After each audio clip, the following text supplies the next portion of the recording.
What is it with people from Chicago that they're so happy to have been born there? Chicago, when does it happen? So many people can't wait to tell me they're from Chicago. You wouldn't understand. The Bears Nation Podcast, powered by On Tap Sports Network. I've been here 9 months. Things have gone very quickly. We've accomplished a lot, but I'm extremely impatient. It is a beautiful day in Chicago. I'm competitive. I want to win, but I also want to do it with integrity and style and grace and class and humility. We'll call Chicago and notify them of the situation. This is a destination. People want to come to Chicago. Hello, Chicago! And as I sit here today, unequivocally, I believe that we have the right set of individuals, and my expectations going into this season are extremely high, that we need to win the NFC North. See you in the Super Bowl. It's the Bears Nation Podcast with Kevin Lapka and Jake Hassan. Both men of Chicago. It's Bears Nation, baby. We're going to take the North and never give it back. Let's go. Yes, sir. We are here. Bears Nation Podcast. I'm your host, Kevin Lapka. Loaded show for you guys today. We'll be doing that with not Jake Hassan, but the man himself, Clay Harbor, 9-year NFL veteran, analyst for the 33rd team, a rising star, already a star in the sports media industry. I'm fortunate enough to have worked with Clay on a TV show, and at 670 The Score, he is the absolute man. He dodges me on the basketball court, but that's a different conversation for a different day. Clay, my man, welcome to the show. I appreciate you having me on, man. That intro got me fired up a little bit, man. I'm ready to go. I'm ready to strap the pads back on. Oh, boy. Hey, he said beautiful day in Chicago. Clay, the sun is shining. Brighter times ahead for the Bears, maybe? I don't know, man. It feels good right now. And you're always – I love your enthusiasm for the Bears and for everything you got going on. And obviously QB1, I'm a QB1 guy too, man. So, I'm going to keep it going. I think they're obviously on a trajectory with this draft, with this free agency. You got a lot of money to spend, that we could see this team in the playoffs this year. That's what I'm thinking as well. We will talk QB1 today. We will obviously – you can't go a Bears podcast from now until April 26th without talking about QB1. It would be negligent and stupid. So we will talk about it, but it won't dominate the entire show. We do have the scouting combine coming up next week. Clay, that's something you participate in. Did you participate in the combine, I assume, correct? Yeah, Kevin, check my stats, bro. When you're talking about the basketball court, I have seen these. 40-inch vertical, 10.5 broad jump, 31 reps at 225. You can't even lift 225. I did it 31 times. Okay, we're talking a 4.5 40. We're talking a freak athlete here. When you're talking about seeing me on the basketball court, you don't know. This is all at 6'3", 250 pounds, I might add. A 40-inch vertical, the fourth highest tight end NFL combine vertical in NFL history. Fifth most reps for a tight end in NFL history. We're talking about history here in the NFL at my position, obviously. So come on, Kevin. I don't think you're ready, bro. Bro, I'll beat you in a 40-yard. I'll get you on that. But I ain't repping 31 and jumping 40, bro. That is outrageous. So you're still top 5. Those records still hold? It's a little bit further down, but at the time, that's what I was. I think I'm 5th in vertical jump now. My God, and that is 7th in bench. Man, so yeah, that is freaky stuff from Clay Harbor there, and that's why he's the absolute man. If you don't follow him, go ahead and follow him, and you'll see why he can do these things. He's got a fitness page and everything, super awesome stuff. But let's start here with the combine. So it's not the biggest deal in the world, but Caleb Williams is supposed to participate. He was invited last week. He's supposed to be there. Marvin Harrison Jr. is supposed to participate. Brock Bowers, the guy you've talked about a lot. I feel like the combine kind of gets overlooked at times, but then that week comes around and you see some of these stats, and you maybe see the height on Caleb Williams, the height and the weight, and you see certain projectables. And whether you like it or not, it changes things for teams come the draft process. If you remember, the one thing that stands out to me as far as like the biggest combine impact was years ago, John Ross came out of nowhere. He ran the fastest 40-yard dash time like ever. Got drafted in the top 10 to the Bengals, survived like 3 years in the league. So these numbers and these things we see in the combine do matter. But Clay, I guess I'll ask you this. Like, what needs to, like, is there anything bad or good that Caleb Williams or any of the prospects could do that could make the Bears maybe second guess their plan going into the combine or after the combine? Because they've talked about, or at least it's been reported by Albert Breer, that they want to have their plan for what they want to do with quarterback and the future of the franchise by combine time. So the question I'll have is, what has to happen? Like if Marvin Harrison Jr. runs like one of the fastest 40-yard dash times, breaks a record for vertical jump, does all these different things. Does that change anything? Does the height that comes in for Caleb Williams change anything? What has to happen at the combine for the Bears to potentially change their plan at the position? I don't think at the top of the draft did anything. Nothing's going to change. You watch the film, you watch the tape. 90% of what you see, what you go off of is on the tape, maybe even more. Obviously, here's the important part of the combine for a guy like Caleb Williams, Drake May, and Jaden Daniels. And even if you want to throw in, some of the other quarterbacks, I don't know. Spencer Rattler, maybe. Spencer Rattler, whatever. So it's the interviews, right? When you get to sit down face-to-face across from your offensive coordinator, across from your head coach, across from your GM for those quarterbacks, that's what's going to matter. Can they see you as a guy they have to work with every day? Can they see you as a guy that they trust to be the franchise quarterback, the face of the organization? When they sit down, they have a glass of water, they break some bread with you in that meeting room, they spend an hour with you alone. So that's going to be the most important part for those top quarterbacks, right? And obviously, I don't know if they're waiting to their pro day. That's important too. But the film is more important. You're throwing routes on air. Everybody's going to look good. I know my college quarterback could have went out there and, oh, my God, this guy had a heck of a pro day. It doesn't matter when you're running routes on air, how you sling the ball. Matters is coverage, timing, how you run the offense. How are you liking the huddle? How are you liking the building? And that's what they're going to try to get. You're going to try to pick through their brain. Can this guy really understand an NFL offense? Can he run this offense? Is he mature? Is he a guy that's going to put in the work? So I don't care how good you are. If you're not willing to work, you're not going to be special. You're not going to be a franchise quarterback. We want to give you all this money and put our face of our franchise on. So that's the most important part up top.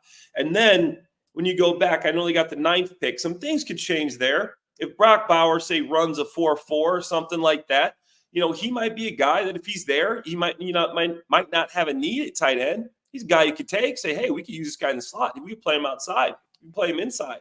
If a guy like Leatu Latu runs faster than we think, I think he's a great technician.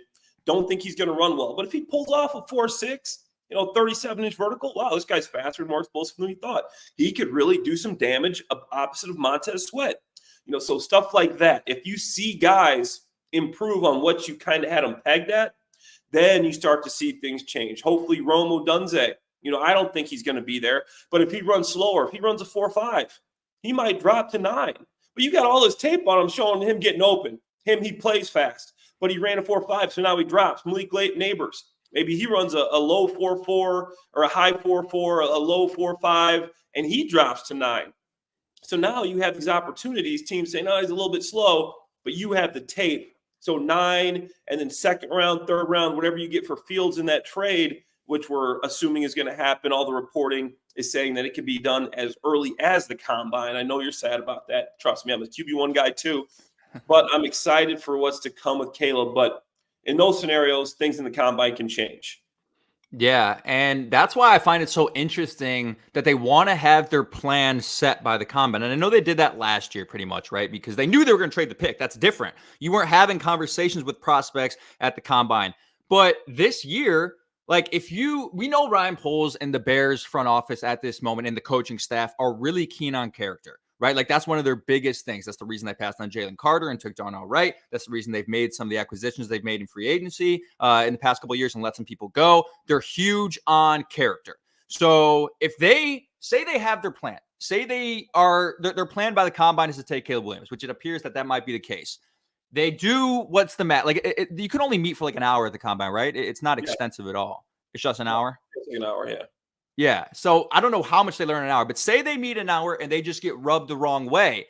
Is there any chance that they meet with him and they don't get the right vibe and they change their plan? Or if that's their plan going into the meeting, that has to stay their plan, or could it change based on anything that they discuss with him or any other prospect? Here's what you're doing. You're getting that first meeting, that first face-to-face, right? Mm-hmm. And then you're going to meet with maybe J.J. McCarthy, like we said. Maybe you're meeting with, some of these other quarterbacks, Michael Penix Jr., even guys lower down the line. You meet with all of them, right? Obviously, Drake May and obviously Jaden Daniels. So you're saying, okay, which guys You might have them draw up some plays. You might have them, what the Bears do, they kind of just shoot the crap with them, right? You're just, hey, like, this is how we run things. You try to get to know him as a person. If you're not sure on a guy, then you're going to fly him in for a visit, right? You're going to say, hey, we're going to bring you out to Chicago, and you bring him for a visit. That's more extensive. You get a couple days there on these visits that you can really hang with these guys. You bring them in the building, meet everybody. Now you meet the staff, you meet the equipment staff, you meet the training staff, and then you get a full comprehensive. The scouts get a chance to talk to him. Hey, is this the guy we're turning the ball over to? This is going to be our guy. So you're going to go back and you're going to have another chance to meet with him again in the pre-draft visits. I did 10 pre-draft visits. Most guys only do like 3 or 4. I did a ton. The small school guy had this big combine. Like I said, they go back and watch my East-West Shrine game, dominating guys, Texas First Nation, dominating guys, and they watch my tape, and they're like, wow, this guy, I'm an FCS guy, right?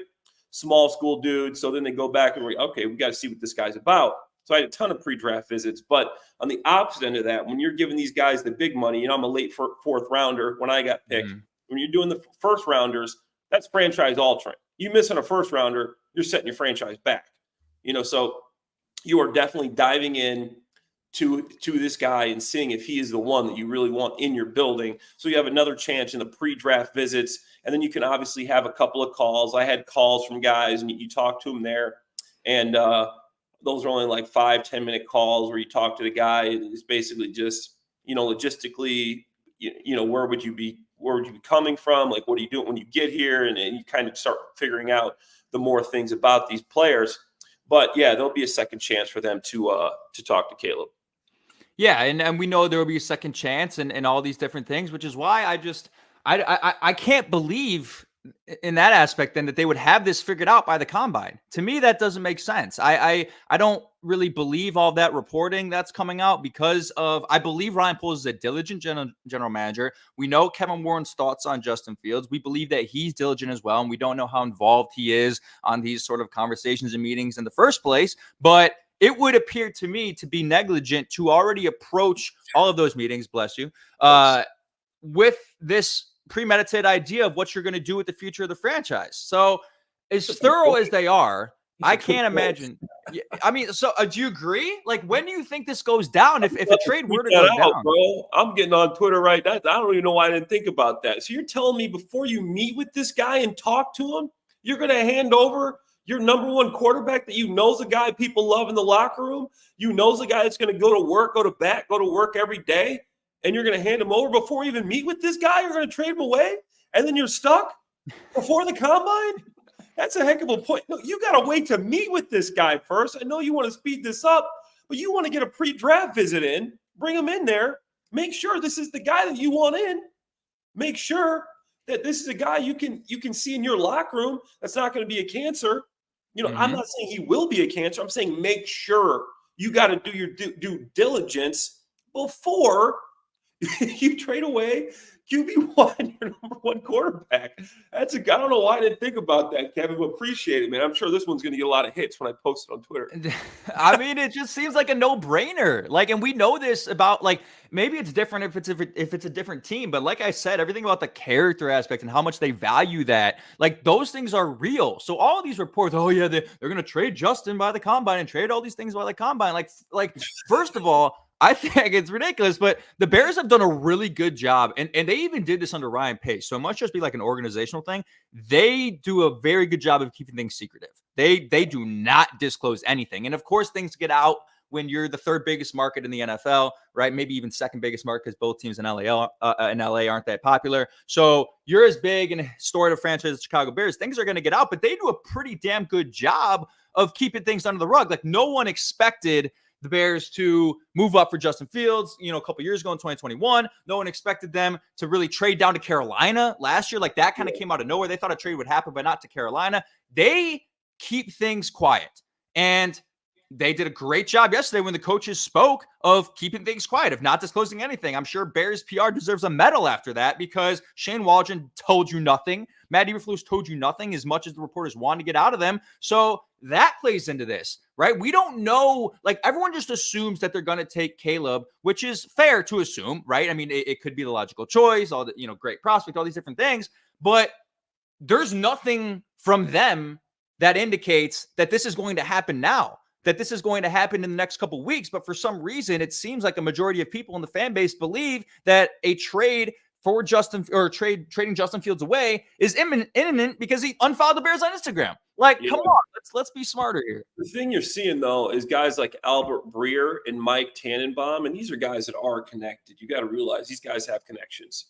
There's certain media persons that you're like, okay, this guy doesn't know anything, right? This, like some of those accounts out there, whatever, they're just assuming. But when I start seeing Tannenbaum, when I start seeing Albert Breer saying this is imminent, to me, it's imminent. Like, these guys know their stuff. They're not going to throw anything out there. Adam Schefter, those guys have connects in teams. You obviously don't know who. They have their sources, though. So when they start saying stuff, it's legit. But here's something that could be real. They could be sure they're moving on from Fields and just not know which quarterback they're taking between Jaden Daniels, Drake May, and Caleb Williams. So if they say, okay, we got to get a new quarterback, we're resetting the quarterback clock, it's not Fields, love the guy, but we can improve with these three players, whichever one we like more, that's who we're taking. So that's the only thing I could see, like, why they're going to do that before you even meet the guy. Yeah, but do you think, I mean, even that, like, you're that sure on the guys beyond Caleb to just limit it to them to, if you really think, like, if you've done your evaluation, you think that Fields, or you think that Williams, May, and Daniels are better than Justin, then okay, you could trade him now. But like, that seems like a bit of a stretch. Again, with everything we know about Justin and how much the players like him and the leadership aspect and the things you don't have to worry about from an intangible, point. And you brought in an offensive coordinator who's worked well with a quarterback who struggled in his past and tailored an offense to his strengths and done good things. It still feels negligent that, Brad Biggs quoted as there is no internal debate in his opinion.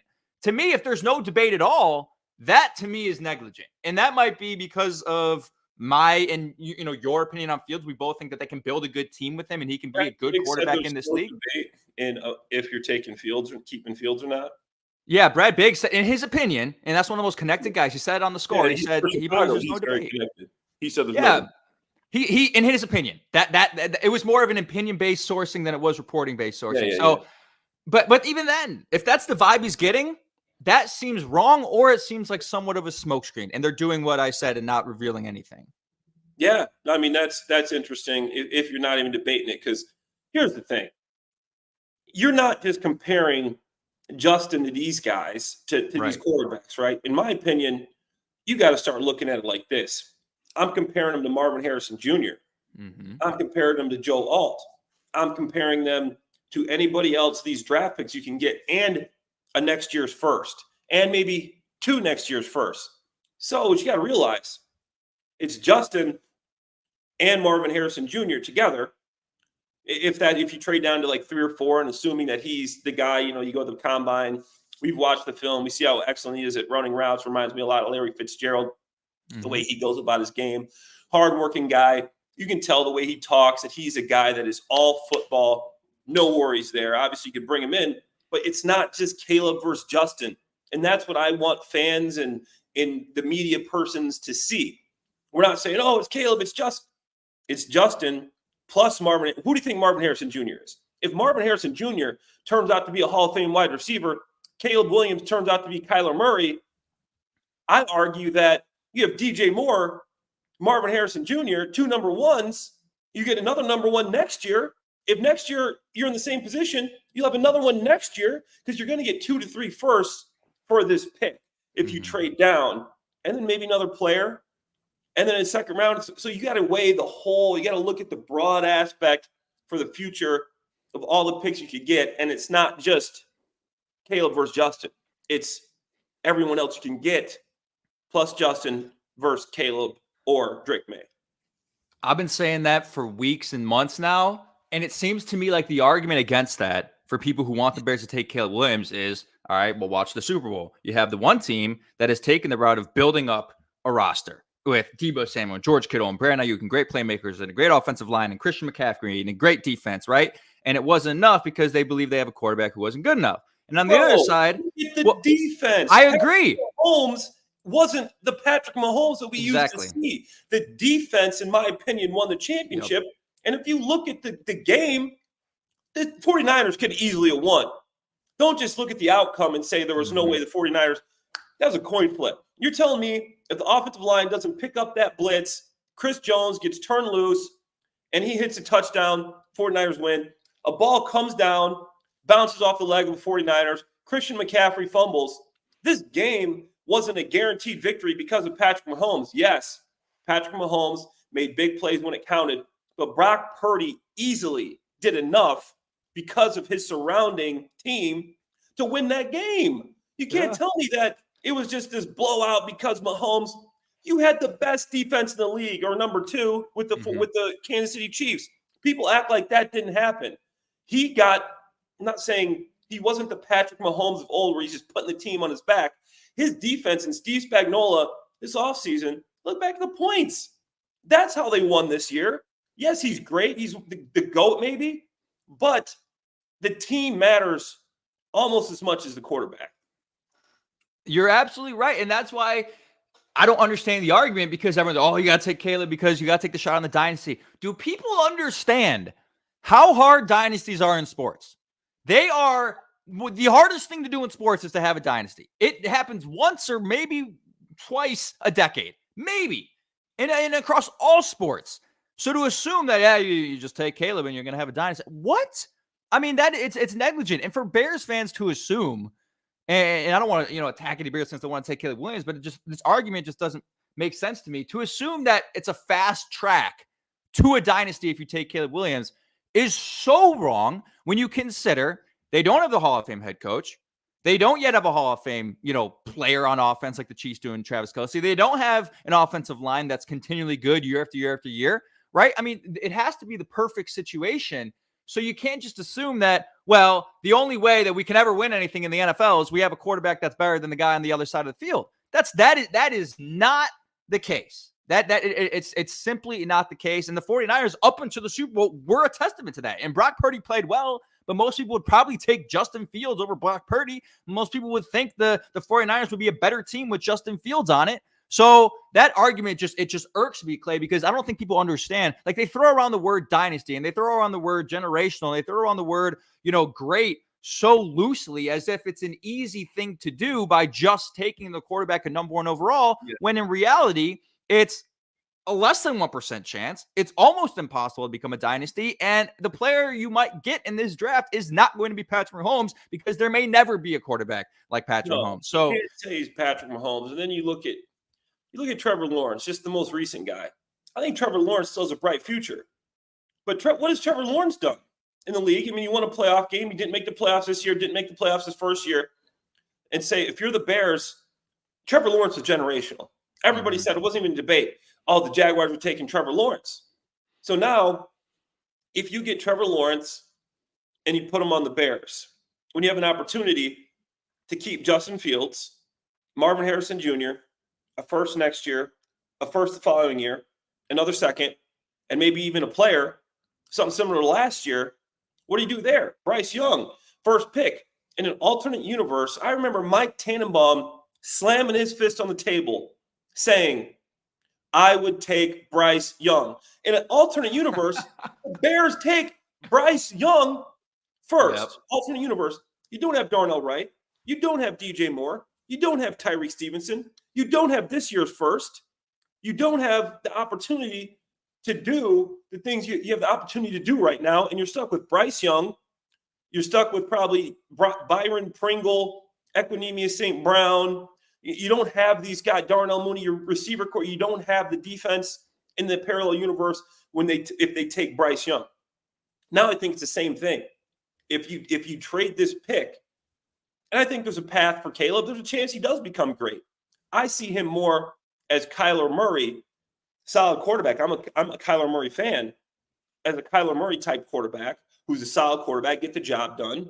Mm-hmm. I mean, maybe he's a little bit better than Justin. I'm not sure. If you can tailor an offense around him with Shane Waldron, guy is adaptable. He's done it before. Took Geno Smith from a guy that was nearing leaving the NFL to a Pro Bowl quarterback, to a guy that was very efficient, led the NFL in completion percentage. Okay, so now, in my opinion, you have an opportunity to do that. I say you got to look at that. Yeah, you have to entertain it. I mean, Again, we don't know. We've done QB1 talk, for pretty much the whole 25 minutes. We did a little combine stuff. Yeah. But I think people believe it's a foregone conclusion, and I just don't. I just don't, and I don't think it happens soon. From everything we talked about with the combine and the meetings and their diligence about finding out what kind of guy Caleb is, and knowing that the guy that you have in the locker room right now is very likable and has all the intangibles that you would want out of Caleb Williams, and maybe he does have those things, but matters. The pre-draft visits matter. So for you to tell me without spending any time with this guy, just off his tape, and a guy that's as polarizing as him, and obviously I'm not saying there's red flags, but you've had people coming out of his camp saying he doesn't want to be in Chicago. You've had people in his camp saying he's not hiring. He wants a piece of the team he gets drafted to. This is a big personality, and you got to make sure this guy is the fit that you want in Chicago. But here's a question for you. Mm-hmm. We talked about 1. What do you got the Bears doing at 9? Yeah, I mean, it depends, right? It depends what they do. So let's assume. Are we assuming they take a quarterback at 1? They take Caleb Williams. I think it depends how it shakes out, but I think the goal is to take a wide receiver at 9. I think that has to be the goal. But this is where when you talk about combine things mattering, this is where you might see an opportunity for Neighbors to jump into that top 9. This is where you might see an opportunity, if they struggle, for Odunze to move down to 9. I think the goal has to be to get Rome Odunze, but I don't know if he gets there at 9. But this is a player to me that looks a heck of a lot like Jamar Chase, and that's a high milestone to reach because Jamar Chase is the top 3 wide receiver in the NFL right now. But crisp route running, can do just the way what I saw when I watched him against Michigan. I think it was the Michigan game in the semifinal. Just his ball tracking skills are elite. And it reminded me a lot of DJ Moore, right? Because DJ Moore's ball tracking skills are so underrated. And it's a really underrated aspect for wide receivers because we look at such raw stats like vertical and 40-yard dash and route running, and we don't take in consideration how important ball tracking is. And you see that for guys like Velus Jones Jr. who struggle in those areas, that can absolutely tank your career. And you would know that from, guys I'm sure you've been around who've struggled with that in the NFL, but that's his number one trait. And I think this dude is an absolute playmaker. And if you don't trade down and get a Marvin Harrison Jr. And you're taking quarterback at 1, I think you have to pair Caleb Williams with another young receiver in this draft and just give him more to his disposal, because at this moment, all you have DJ Moore, and some people might argue that the presence of DJ Moore is reason not to draft a wide receiver, but you can never have too many. And when you got a rookie quarterback and you want to win next year, if you want to win next year and you bring in Rome Odunze and maybe even a wide receiver 3 and Tyler Boyd in free agency, that's an offense where a guy like Caleb Williams or whoever it may be could come in and succeed immediately. So I think they're fine at offensive tackle. I don't think they would need to take Olu Fashanu from Penn State. I don't think Joe Alt would even be available at 9, but I don't think taking either of those guys would be justified because Braxton Jones has been good, not great, but I think you could find a better upgrade at a position group with Rome Odunze or Malik Neighbors at 9. So I think that's where they go, unless I got to watch more tape on Latu and Jared Verse. I don't know which one of those two you have higher on your board, but if one of those two really pops here for me in the next couple months, I could definitely see them going edge as well. Or the Alabama kid, Dallas Turner. I think you look at those guys at the combine, more drills, but their get off, can they be explosive pass rushers? So in my opinion, absolutely. If wide receiver's gone, I would consider trading down, to be honest. And then you give yourself a chance. Brian Thomas Jr., underrated from LSU, I think. Yes. Lad McConkey, saw him at the Senior Bowl. I know he's a shorter slot guy, but DJ Moore's outside. You get a slot guy like Lad McConkey, Troy Franklin. I also like Keon Coleman. Yep. And even further down, Xavier Leggett, our guy, Xavier Leggett, I loved at the Senior Bowl. So you trade down, you come up with maybe a second-round pick. If you trade back, you look at the Bears, what they did in 2021, they traded up to Fields. Okay, they traded from 20 to 11, right? So they gave up this year's first. They gave up next year's first, a second rounder or a fourth rounder this year, and a fifth rounder next year. So if the Bears could trade back, get a first next year, another fourth, and a fifth next year, and then you can still get one of these big-time receivers, and then a guy that we're not talking about that I really like. You get Lad McConkey, Troy Franklin, Brian Thomas Jr., very underrated. You could still get a receiver if those receivers are gone, because I think that's your biggest need. Or You go Jackson Powers Johnson. To me, I watch him at the Senior Bowl. I'm salivating. I go, if you put this guy in the Bears offensive line, the real only hole was at center. You get me a franchise center to bring in with the quarterback. And I know some people are saying, do you want a rookie quarterback with a rookie center? I'm fine with that. Powers Johnson is a guy who's played 4 years. He's a smart guy. They can figure out protections. Okay, you got a whole offseason to do it. So Powers Johnson, trade back, get McConkey, a big-time slot receiver, and then you have more capital this draft, and you still have a first next year. If you don't get what you like at 9, don't force the pick. Trade back and get more capital, and you can still hit on one of these receivers or your franchise center, which is something you desperately need. You can see with the Eagles, what Jason Kelce has been able to do. A franchise center matters. You get a 10-year center, you're going to have a big-time offensive line, a guy like Powers Johnson that can pull. He can run power. He's good at zone. He's good against run. He's good against pass. He's the best center in the nation. To me, that would be a great pick too. And you think he's a first rounder, mid-20s? 20 to 30. And if a team, I know the interior offensive linemen aren't valued as much, but I think their value has risen because people see, like you're looking at some of these teams, it matters. And then even Brock Bowers, I know tight end isn't valued, but you could trade back. Some people are saying he goes as high as 5 to the Chargers. I don't think so. Trade back. I like Bowers, depending on how, you look at his stuff, you bring him in, you look at him. He's a weapon. This guy took handoffs.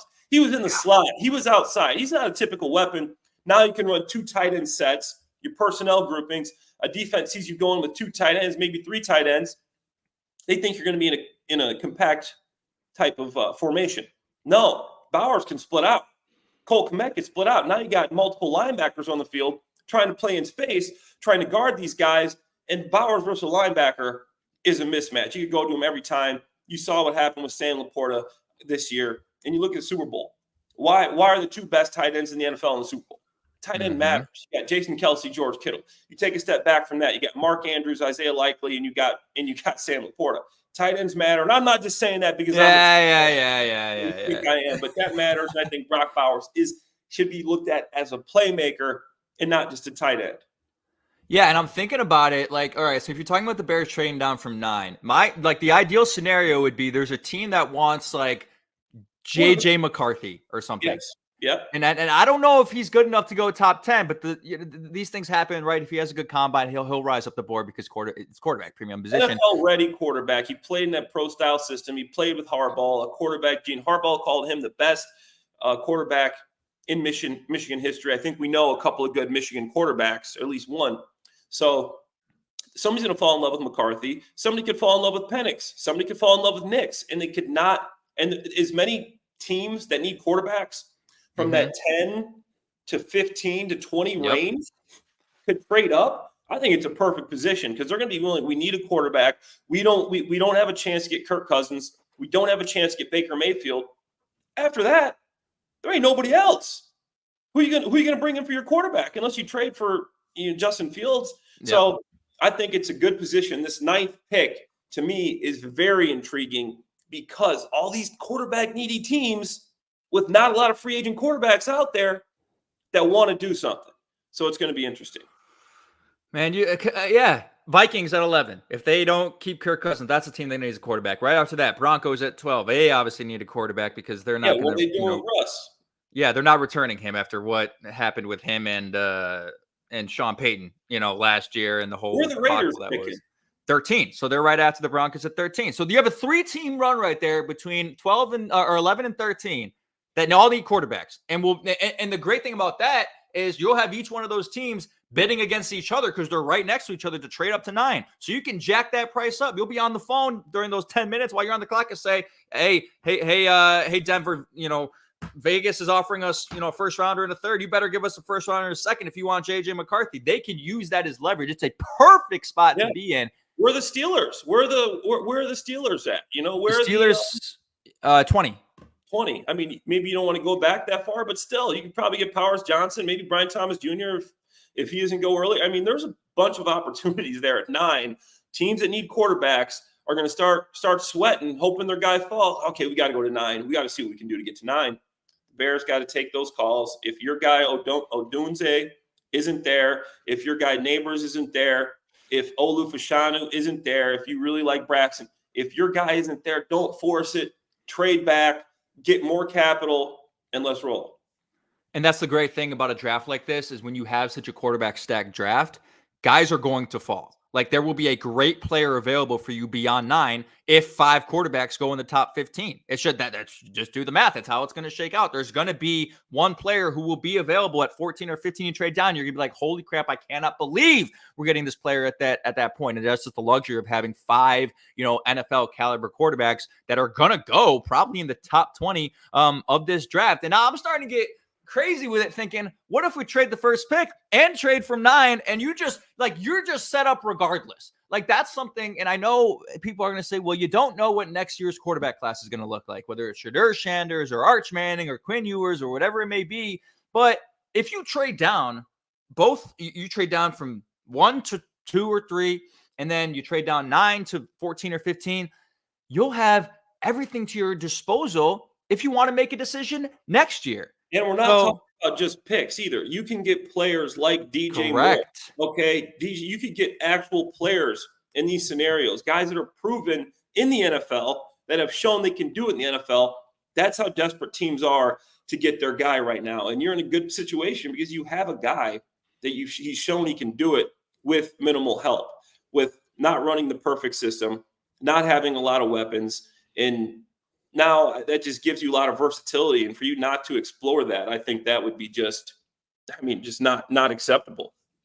I don't know how deep you've gotten into the court, like down past the top 5 guys in the quarterback, and your quarterback scouting, but I've kind of thrown this out in the past. Like if the Bears do trade the pick, I believe that if they do trade the pick and they keep Justin Fields, I believe they should still take a quarterback in round 3 or 4 and groom that guy. Right. And just, do what healthy organizations do regardless and groom a guy. I don't know if there's anybody you've been looking at beyond 5. A name I kind of like as like a flyer that you can afford to use with a 3rd or 4th rounder is Spencer Rattler, because he's got some freak athletic ability. He obviously needs to be polished a little bit from a pocket standpoint. And, getting him in a building and letting him sit for a couple of years could be the right play. Right. He's reminds you a little of Dak Prescott when he came out, and, I believe Dak was a 4th rounder. I mean, he might've been a 3rd rounder. But sort of that idea, is there anybody that would jump out to you if they traded that pick that you would like them to take maybe in rounds 3 or 4? Or do you think that's just a dumb idea? Like if you're going to trade it, just keep Fields and don't even worry about that.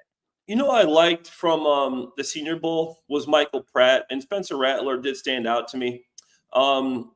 Sam Hartman is obviously he's older. He's a redshirt senior, the Notre Dame guy. Yeah. But I mean, you bring a guy like that, and he's a guy that, hey, you could develop him. I think he's pretty ready. He's older, but Michael Pratt from Tulane, Joe Milton would be a project. He's super athletic. He's got a huge arm, but you could stash him there and say, hey, we're gonna let this guy sit. And you look, Ian Cunningham was the assistant director of player personnel when the Eagles had Carson Wentz, and they took Jalen Hurts in the 2nd round. So I think that's something that's on the board. You look at when the Kansas City Chiefs had Alex Smith, and they traded up and drafted Patrick Mahomes. Yep. Guess who's the director of college scouting on the Kansas City Chiefs? Ryan Poles. So to me, none of that's off the table. And I think these guys are open to that. And I'm hoping they don't just say, hey, we're not going to think about it. We're not going to look into it. We're just going to take Caleb, because I think there's a lot of options to explore. Yeah, 100%. It's an exciting time in that draft season. Before we head out, we got free agency in a couple of weeks. That's coming up. I just want to get some of your top guys in free agency, and specifically one guy, since I know you're super, big on the Jaguars for, since you've been playing with them or you played for them. And I know you do a lot of stuff on the Jaguars. And I know one of the top, targets on a lot of Bears fans list is Calvin Ridley, right? If you are going to take Caleb Williams and you maybe not lucky enough to get Rome Odunze and Malik Neighbors in the draft, and of course you won't know that till after free agency, but if you're worried about that potential scenario and you need an upgrade at wide receiver regardless this offseason. It has to happen. Darnell Mooney's going to walk away. You have to get a second guy next to DJ Moore, and Calvin Ridley, to me, is still one of the better route runners in the NFL, but I didn't watch enough Jaguars games last year, Clay, to know why his production wasn't as consistent as it should have been. He had a ton of games where he had 100+ yards and a couple of touchdowns and he just exploded, but that consistency wasn't there. And trust me, I would know because he was on my fantasy team and he was screwing me over some weeks. So from what you watched from Jacksonville, is Calvin Ridley still that guy, still that top 15 guy we saw in Atlanta? What contributed to him being a little inconsistent last year? And is he a target you think the Bears should go after in free agency? I think he is, and he didn't have the year I wanted him to last year. He dropped a lot of balls. Him and Trevor weren't on the same page, but I think that could lower the price a little bit for Calvin Ridley, which is good. But the reason I like Calvin Ridley, I was out there for training camp. Jaguars do a good job of bringing back some of their former players. I saw him in training camp. I saw a couple practices. This dude is all football. This dude is a worker. He's on the field early. He's on the field late. He's getting extra routes in.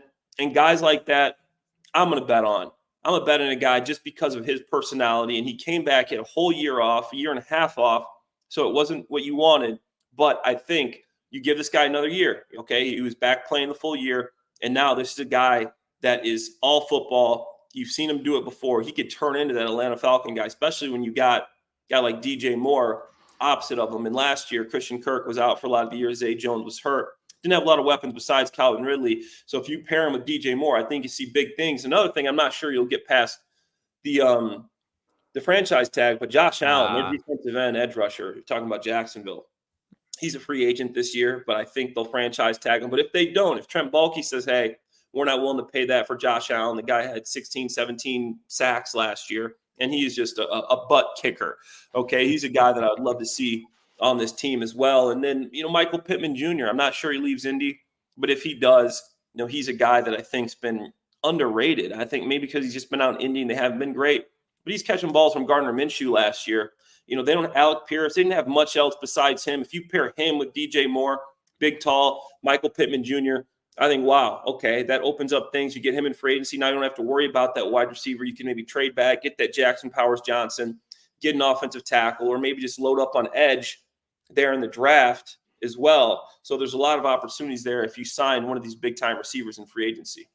And the Bears have the 4th most cap space in the NFL following the releases of Eddie Jackson and Cody Whitehair. Hate to see those guys go, contributors to the 2018 team and great veterans, great locker room guys. But obvious cap casualties, just not playing at the caliber that they're used to. So they got money to spend, man. And there are some names on this list as well outside of wide receiver. You got Trent Brown. You mentioned, Josh Allen. We'll have to see who gets beyond the franchise tag. But Antoine Winfield Jr., Brian Burns, Daniil Hunter. The Bears have an opportunity to create a very, very good football team. So any other names you want to throw out in free agency before we get out of here? I got a little list here that I wrote down. I'm going to send you some of my names right here.